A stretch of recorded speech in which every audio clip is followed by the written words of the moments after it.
انبیاء علیہ السلام کا مشن۔ اسی تہذیب و تمدن کو دنیا میں قائم کرنے کے لیے انبیاء علیہ السلام پے در پے بھیجے گئے تھے۔ رہبانی تہذیب کو مستثنی کر کے ہر وہ تہذیب جو دنیا کی زندگی کے متعلق ایک جامع نظریہ اور کاروبار دنیا کو چلانے کے لیے ایک ہماگیر طریقہ رکھتی ہو، قطع نظر اس سے کہ وہ جاہلیت کی تہذیب ہو یا اسلام کی، تباً اس بات کی طالب ہوتی ہے کہ حاکمانہ اختیارات پر قبضہ کرے، زمام کار اپنے ہاتھ میں لے اور زندگی کا نقشہ اپنے طرز پر بنائے۔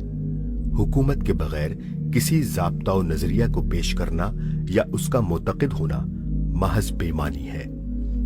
راہب تو دنیا کے معاملات کو چلانا ہی نہیں چاہتا، بلکہ ایک خاص قسم کے سلوک سے اپنے خیالی نجات کی منزل تک باہر ہی باہر پہنچ جانے کی فکر میں لگا رہتا ہے۔ اس لیے نہ اسے حکومت کی حاجت نہ طلب، مگر جو دنیا کے معاملات ہی کو چلانے کا ایک خاص ڈھنگ لے کر اٹھے اور اسی ڈھنگ کی پیروی میں انسان کی فلاح و نجات کا معتقد ہو، اس کے لیے تو بجز اس کے کوئی چارہ ہی نہیں کہ اقتدار کی کنجیوں پر قبضہ کرنے کی کوشش کرے، کیونکہ جب تک وہ اپنے نقشے پر عمل درآمد کرنے کی طاقت حاصل نہ کر لے، اس کا نقشہ واقعات کی دنیا میں قائم نہیں ہو سکتا، بلکہ کاغذ پر اور ذہنوں میں بھی زیادہ عرصے تک باقی نہیں رہ سکتا۔ جس تہذیب کے ہاتھ میں زمام کار ہوتی ہے، دنیا کا سارا کاروبار اسی کے نقشے پر چلتا ہے، وہی علوم و افکار اور فنون و آداب کی رہنمائی کرتی ہے، وہی اخلاق کے سانچے بناتی ہے، وہی تعلیم و تربیت عامہ کا انتظام کرتی ہے، اسی کے قوانین پر سارا نظام تمدن مبنی ہوتا ہے اور اسی کی پالیسی ہر شعبہ زندگی میں کار فرما ہوتی ہے۔ اس طرح زندگی میں کہیں بھی اس تہذیب کے لیے کوئی جگہ نہیں ہوتی جو اپنی حکومت نہ رکھتی ہو،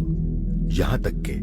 جب ایک طویل مدت تک حکمران تہذیب کا دور دورہ رہتا ہے تو غیر حکمران تہذیب عمل کی دنیا میں خارج از بحث ہو جاتی ہے۔ اس کی طرف ہمدردانہ نقطہ نظر رکھنے والوں کو بھی اس امر میں شبہ ہو جاتا ہے کہ یہ طریقہ دنیا کی زندگی میں چل سکتا ہے یا نہیں۔ اس کے نام نہاد علمبردار اور اس کی لیڈرشپ کے بزوم خود وارثین تک تہذیب مخالف سے مدارات یعنی کمپرومائز اور آدھے پونے کا مشترک معاملہ کرنے پر اتر آتے ہیں، حالانکہ حکمرانی میں دو بالکل مختلف الاصول تہذیبوں کے درمیان مقاسمت و مصالحت قطعی غیر ممکن العمل چیز ہے، اور انسانی تمدن اس شرک کو برداشت نہیں کر سکتا۔ بٹائی کو ممکن العمل خیال کرنا عقل کی کمی پر دلالت کرتا ہے، اور اس کے لیے راضی ہونا ایمان اور ہمت کی کمی پر۔ بس دنیا میں انبیاء علیہ السلام کے مشن کا منتہائی مقصود یہ رہا ہے کہ حکومت الہیہ قائم کر کے اس پورے نظام زندگی کو نافذ کریں جو وہ خدا کی طرف سے لائے تھے۔ حاشیہ: موجودہ زمانے میں بعض دیندار بزرگوں کی زبان سے یہ فقرہ اکثر سننے میں آتا ہے کہ حکومت مقصود نہیں بلکہ موعود ہے۔ یہ بات جو حضرات فرماتے ہیں ان کے ذہن میں دراصل حکومت کے محض انعام ہونے کا تصور ہے، اس کی ڈیوٹی اور خدمت ہونے کا تصور نہیں ہے۔ وہ نہیں جانتے کہ دین کو عملاً قائم کرنے کے لیے جس حکومت کی ضرورت ہے اس کا قیام خدا کی شریعت میں مطلوب و مقصود ہے،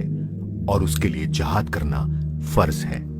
وہ اہل جاہلیت کو یہ حق تو دینے کے لیے تیار تھے کہ اگر چاہیں تو اپنے جاہلی اعتقادات پر قائم رہیں، اور جس حد کے اندر ان کے عمل کا اثر انہی کی ذات تک محدود رہتا ہے اس میں اپنے جاہلی طریقوں پر چلتے رہیں، مگر وہ انہیں یہ حق دینے کے لیے تیار نہ تھے اور فطرتاً نہ دے سکتے تھے کہ اقتدار کی کنجیاں ان کے ہاتھ میں رہیں اور وہ انسانی زندگی کے معاملات کو طاقت کے زور سے جاہلیت کے قوانین پر چلائیں۔ اسی وجہ سے تمام انبیاء نے سیاسی انقلاب برپا کرنے کی کوشش کی۔ بعض کی مسائی صرف زمین تیار کرنے کی حد تک رہیں، جیسے حضرت ابراہیم علیہ السلام۔ بعض نے انقلابی تحریک عملاً شروع کر دی، مگر حکومت الہیہ قائم کرنے سے پہلے ہی ان کا کام ختم ہو گیا، جیسے حضرت مسیح علیہ السلام۔ اور بعض نے اس تحریک کو کامیابی کی منزل تک پہنچا دیا، جیسے حضرت یوسف علیہ السلام، حضرت موسیٰ علیہ السلام اور سیدنا محمد صلی اللہ علیہ وآلہ وسلم۔ نبی کے کام کی نوعیت۔ فی الجملہ تمام انبیاء کے کام پر مجموعی حیثیت سے جب ہم نظر ڈالتے ہیں تو اس کام کی نوعیت یہ پائی جاتی ہے۔ نمبر 1، عام انسانوں کے اندر فکری و ذہنی انقلاب برپا کرنا، خالص اسلامی نقطہ نظر و طرز فکر اور رویہ اخلاقی کو ان کے اندر اس حد تک پیوست کر دینا کہ ان کے سوچنے کا طریقہ، زندگی کا مقصد، قدر و قیمت کا معیار اور عمل کا ڈھنگ بالکل اسلام کے سانچے میں ڈھل جائے۔ نمبر 2، جو لوگ اس تعلیم و تربیت کا اثر قبول کر لیں ان کا ایک مضبوط جتھا بنا کر جاہلیت کے ہاتھوں سے اقتدار چھیننے کی جد و جہد کرنا، اور اس جد و جہد میں تمام ان اسباب سے کام لینا جو وقت کے تمدن میں موجود ہوں۔ نمبر 3، اسلامی نظام حکومت قائم کر کے تمدن کے تمام شعبوں کو خالص اسلام کی اساس پر مرتب کر دینا، اور ایسی تدابیر اختیار کرنا کہ ایک طرف اسلامی انقلاب کا دائرہ روئے زمین پر وسیع ہوتا جائے اور دوسری طرف تبلیغ اور تناسل کے ذریعے سے جماعت اسلامی میں جتنی نئی بڑھتی ہو اس کی ذہنی و اخلاقی تربیت پورے اسلامی طرز پر ہوتی رہے۔ خلافت راشدہ۔ خاتم النبیین سیدنا محمد صلی اللہ علیہ وآلہ وسلم نے یہ سارا کام 23 سال کی مدت میں پایا تکمیل کو پہنچا دیا۔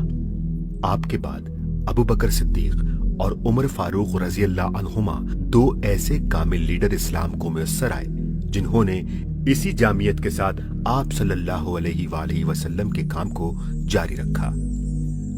پھر زمام قیادت حضرت عثمان رضی اللہ تعالی عنہ کی طرف منتقل ہوئی اور ابتداً چند سال تک وہ پورا نقشہ بدستور جمع رہا جو نبی علیہ الصلوۃ والسلام نے قائم کیا تھا۔